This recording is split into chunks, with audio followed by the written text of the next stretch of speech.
j'espère que vous allez bien, bienvenue dans cette 18e vidéo dédiée à Cassandra. Aujourd'hui on va s'intéresser à l'export de métriques pour Prometheus d'un cluster Cassandra tout simplement grâce à JMX Exporter.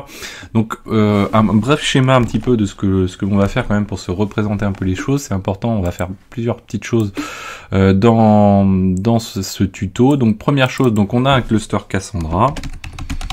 Ici, hop, voilà, on va le mettre comme ceci, Cassandra. Ce qui se passe dedans, c'est qu'on va activer ici les métriques fournies sur un port JMX. Donc c'est quelque chose d'assez standard pour des applications en Java. Hop, j'arrive, voilà, ici. Hop. Ah, décidément, on va le faire comme ça, c'est pas grave. Donc JMX ici. Ensuite, donc on a notre cluster, on va dire, donc sur chacune des machines, il va falloir activer les métriques JMX et pouvoir y accéder. Alors il y a, pour les environnements relativement sécurisés, il y a la possibilité de sécuriser cet accès JMX par login mot de passe, du TLS, etc. Nous, on va désactiver ces éléments-là pour le faire au plus simple et pas en rajouter. Derrière, donc du coup, on va utiliser un outil intermédiaire qui s'appelle JMX Exporter pour Cassandra, je crois que c'est développé par Criteo. Donc en fait le but c'est d'aller sur chacune des machines, récupérer la métrique JMX grâce à un exporteur dédié à ça, tout simplement parce qu'il va permettre de remettre en forme ces métriques et pouvoir les utiliser plus facilement également par derrière. Alors une fois qu'on a ça, donc ce qu'on va faire c'est qu'on va installer aussi un Prometheus du coup, et mettre en place ce qu'il faut pour pouvoir scraper les routes qui vont bien de notre exporteur qui est ici. Et une fois que ça va être fait, ensuite on va avoir ici notre Grafana et on va venir y mettre un petit dashboard spécifique pour Cassandra. Comme ça on aura mis en place des choses un petit peu basiques. On verra dans une prochaine vidéo comment on va aussi pouvoir générer insérer beaucoup de lignes de manière à tester notre cluster Cassandra et éventuellement consommer, faire de la lecture et de l'écriture finalement en parallèle pour pouvoir visualiser un petit peu le fonctionnement de notre cluster en réel. Et également, donc on reverra un petit peu plus tard comment on peut faire en sorte que pour tout l'ensemble, on ait tout ça dans Vagrant, c'est-à-dire la création d'un Cassandra, la mise en place d'exporteur Prometheus Grafana, l'outil qui permet de rentrer des données dans Cassandra, etc. Tout ça dans Vagrant directement et que en un clic finalement on arrive à avoir ce cluster avec tout ce tooling qui se déploie à la demande avec des options et tout ça. Donc dans une vidéo vous verrez que c'est relativement simple à faire. Donc c'est parti pour ça. Donc à l'heure actuelle, j'ai 4 machines ici. Donc une machine Cassandra 1, une Cassandra 2, une Cassandra 3 et une machine externe au cluster qui va me servir pour avoir mon cluster Prometheus, mon serveur Prometheus et mon Grafana. Ici, si je fais un node tool status, je vais retrouver mon cluster avec 3 machines à l'intérieur. Hop, si je joue un petit peu, 3 machines à l'intérieur ici. Alors j'ai pas de data. J'ai pas de key space spécifique, on verra ça dans une prochaine vidéo, justement quand on fera notre testing. Donc mes 3 machines sont là, dans le même rack, et au sein d'un DC. Donc là, on va reprendre dans le lien de la description de la vidéo, vous avez l'accès au dépôt Cassandra, et dans la 18e vidéo, vous avez 2 fichiers, les slides qui ne sont pas sous forme de slides aujourd'hui, et la configuration du GMX, au niveau du cluster Cassandra. Donc première chose, on va s'intéresser aux slides ici et on va les prendre un petit peu dans l'ordre des choses. Donc première chose, on va faire des modifications sur notre cluster Cassandra. Donc première chose que l'on va faire, on va regarder ça ensemble, on va se rendre dans Cassandra-env.sh, donc une configuration qui permet de définir les variables d'environnement et principalement les variables JMX ou encore JVM de nos clusters Cassandra. Donc on va se rendre dedans, juste jeter un petit coup d'œil, /etc Cassandra et Cassandra-env, hop, voilà. Et si on rentre dedans, on va trouver pas mal de choses. Donc sur le calcul, peut-être qu'on reviendra dessus, le calcul de la heap, différents éléments si vous voulez changer la heap, etc. Vous retrouvez l'endroit où sont les logs par défaut de Cassandra, donc vous voyez que c'est défini. Suivant les versions de Java, certains éléments. Et derrière, on va retrouver également hop, si j'avance un petit peu, alors les options de la JVM, beaucoup d'éléments sur les options de la JVM pour pouvoir les tuner, et c'est là où ça se passe. Ici, on va retrouver le local JMX. Nous, on va le définir à no plutôt que yes ici, donc on vient faire une modification un petit peu en dur dedans.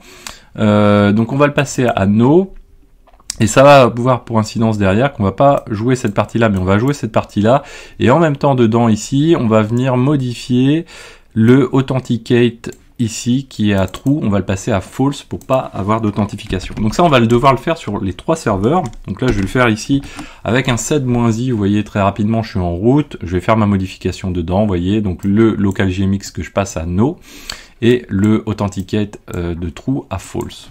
Donc ça, je le fais sur les 3 machines. Hop, voilà. Et voilà. Donc ça, déjà, ça permet d'une part de s'assurer quand on va avoir du JMX qu'on va pouvoir y accéder à distance et sans authentification. Donc on désactive le local pour être en remote, pouvoir y accéder de l'extérieur. Et pas d'authentification. Derrière, on va télécharger ensuite un petit jar qui va permettre d'activer les métriques JMX pour Prometheus. Avec un agent Java. Donc on le télécharge tout simplement. Ici, il n'est même pas compressé, rien du tout. Donc on va le déplacer ensuite dans USR Share Cassandra Lib. C'est l'endroit où on peut mettre à disposition de Cassandra différents jars qui vont permettre d'activer finalement des plugins. Donc on est en route, on peut le faire directement comme ceci. Voilà, donc là on vient de le rajouter partout dans USR Share Cassandra Lib. Une fois qu'on a fait ça, on va pouvoir aller faire une dernière modification dans notre cassandra-env.sh. C'est la modification cette fois-ci de la ligne de commande de notre JVM pour activer l'option, vous voyez ici, d'activation de notre agent en jar qu'on vient de placer dans USR, USR Share Cassandra Lib. On vient de le placer, cet agent-là, donc on va l'activer. On va dire que sa route, vous voyez que c'est le 70.70, donc le port, pardon. Et on va lui dire, ok, tu vas avoir un fichier de configuration, jmxexporter.yml, qu'on va voir juste après. Et tout ça, donc on vient le rajouter à la fin du fichier cassandra-env.sh, puisque ce fichier est lancé systématiquement quand on va redémarrer Cassandra. Donc on va faire ça ici. Voilà. Donc à l'heure actuelle, si je fais sur n'importe quelle des machines un netstat ntop grep 7070, je n'ai rien. Donc là maintenant, ce qu'on va faire, c'est qu'on va aller, avant de redémarrer, on va aller quand même prendre la configuration qu'on vient de citer. Donc on va faire un cadre de JMX exporter.yml, et là en fait c'est simplement des remises en forme. Vous pouvez même vous agir dessus, des remises en forme pour certains éléments de configuration de ce jar qu'on vient de rajouter. C'est des éléments, vous voyez, où on va avoir des réécritures de métriques suivant des patterns donnés, suivant les types de métriques, pour remettre au format OpenMetric certains éléments.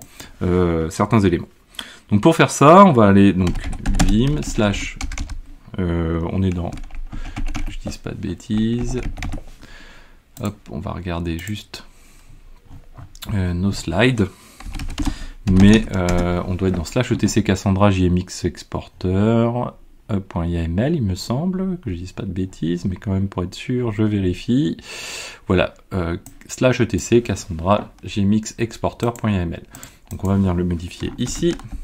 Vim /etc Cassandra JMX exporter.yml comme ceci. Est-ce que j'ai mis un YAML? Oui. Voilà. Donc on va coller nos éléments dedans.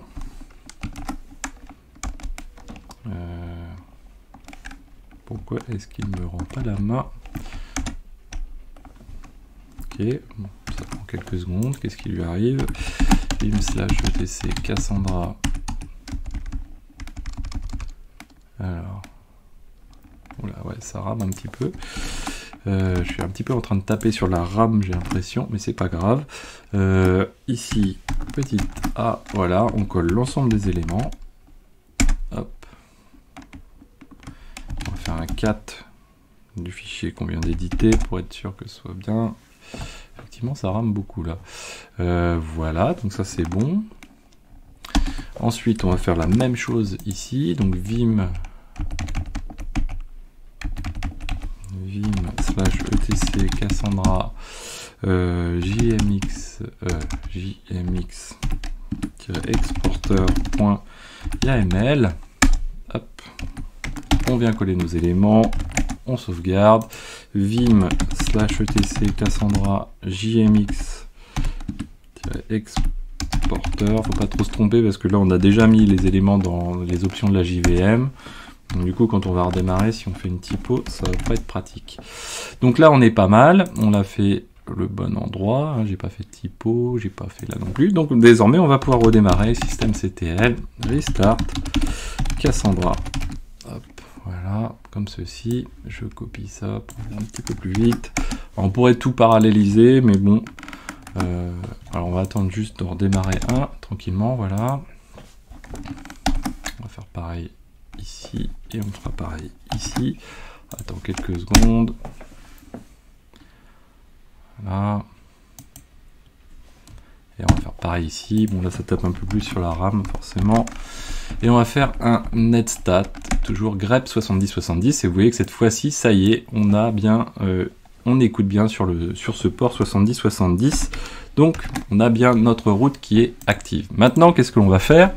On va continuer à dérouler les choses et maintenant on va s'intéresser à notre exporteur. Donc si on vient à notre schéma, on vient de mettre en place cette partie-là. Là, maintenant, on s'intéresse à mettre en place GMX Exporter. Alors moi, je vais le faire avec Docker parce que c'est plus facile, mais vous pouvez très bien télécharger le binaire et le mettre en place juste après. Donc nous, ce qu'on va faire, voilà, on va installer Docker et Docker Compose. Hop, ça devrait se faire tranquillement sur cette machine-ci. On va installer Docker et Docker Compose et après ce qu'on va faire, on va éditer un Docker Compose. Ce Docker Compose, qu'est-ce qu'il va réaliser? Nous, on va tout simplement se connecter à notre machine Cassandra, à une des machines Cassandra en l'occurrence, et on va scraper les métriques en question. Donc on va faire ça comme ceci. On va attendre 2 secondes. Il est toujours en train de... Voilà. Donc vim docker-compose.yml. On va coller nos éléments. On va regarder une petite chose. Donc si nous on était sur le 7199, voilà. Donc on utilise le 7199 pour activer. Donc on peut désormais récupérer les métriques de JMX ici qu'on a ici, et en même temps nous on va interroger le 7199 qui est aussi une route fournie par Java, vous voyez, qui va nous fournir des informations qui vont être utilisées par notre exporteur en question. Donc désormais on va faire un docker-compose up-d. Voilà, c'est parti. Alors, moi, vous voyez que dans le Docker Compose, ici, on tape sur une seule des machines. L'idéal, c'est d'avoir un DNS plutôt que de taper sur une des machines en particulier. Mais c'est pas très grave. Voilà, donc là, si je fais un docker ps -a, hop, voilà, j'ai bien un exporteur qui fonctionne. Si je fais un curl ici sur 127.0.0.1 de points sur le 7070, hop là, je vous fais une bêtise là. Sur le 7199, je voulais tester. Non, ok. Et donc ici, si je fais donc désormais un curl, on a dit sur la route, c'est 90-91, me semble-t-il. 90-91, voilà, 90-91, c'est la route de l'exporteur en question. Donc si je fais un curl sur 127.0.0.1 sur le 90-91, je crois qu'on n'a même pas besoin, quoi. Normalement, il faudrait lui passer /metrics, mais je crois qu'il écoute un peu partout. Et là, vous voyez, ça y est, on a des métriques. Cassandra, quoi, une métrique. C'est un peu la particularité de cet exporteur. La métrique, on n'en a qu'une qui s'appelle Cassandra Stat. Et à l'intérieur, par contre, on a beaucoup de labels. Et parmi ces labels, vous voyez qu'on a un label name qui finalement définit au sein de cette métrique finalement la vraie valeur de la métrique. C'est un petit peu la particularité comme on passe par un exporteur JMX.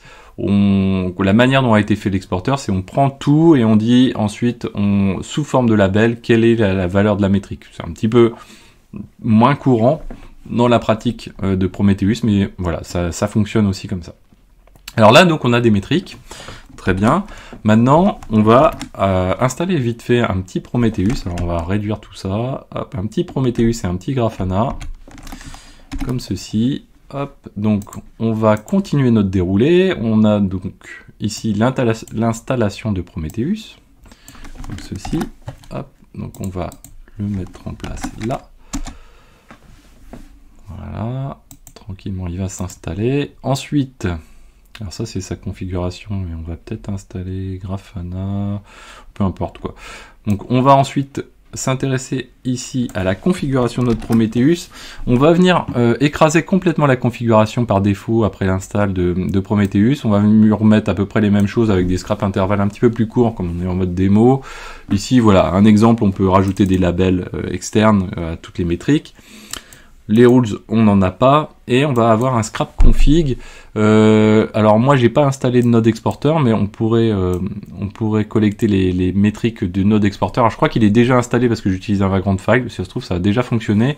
Et derrière, en fait, ce que je fais, c'est que je récupère du etc host. Là, ici, il y a un petit tricks.